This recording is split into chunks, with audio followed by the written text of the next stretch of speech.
What do you feel are kind of the main obstacles to a good classroom climate? I think sometimes teachers become a little jaded over time. They get tired of, oh my gosh, it's the same thing again and again. So that there's a frustration and an attitude change.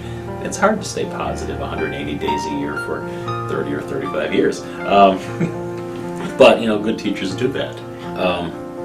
Sometimes it's a lack of experience. There are different situations or scenarios that come in. You have students who now bring in different kinds of issues than we've seen in the past, whether it's a drug-related issue or some depression or other things that cause them to be, literally not themselves. And so, you have to continue to understand how to deal with that.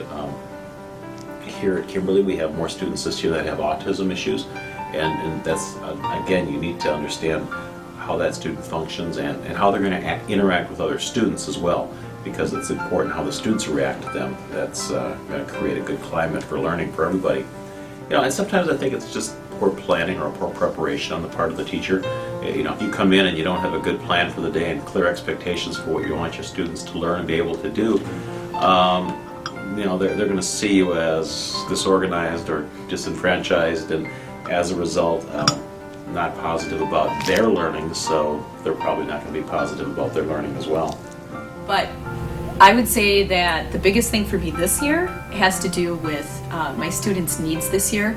I have several students with special needs, and they're pretty high-level needs. I have a couple of students who are in the process of being referred for special needs, so it absolutely affects the rest of the classroom climate, and I feel like it's an ongoing struggle every day to just try to keep things on task and where we need to be without getting distracted and totally sidetracked. So that's certainly not the case every year.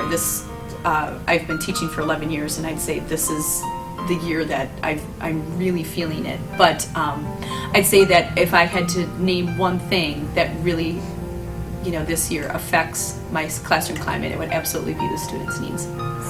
And another thing that does affect the climate in the class is interruptions. But the children the students are used to that, because the type of environment we have in the classroom is we are constantly interrupted by telephones, or students leaving for specials or observations, teachers coming in to observe, or administrators coming in, or just parents coming in to see what the classroom is like. So there are interruptions 24/7. But obstacles are probably, for us, it depends on the students. If you have a lot of students with a lot of needs, to get those connections, I think class size has to be small enough where you have the time, or having two teachers, so you can get around to all students and make sure you make that personal connection with all students. We do have the luxury of team teaching, and so there are two of us in here, and our class sizes are usually around 24 students, which is quite luxurious, actually, to be able to make connections with kids. So that is a big benefit. But to a new teacher or somebody coming into the field, I just would really reiterate the idea that it's important, and do it up front.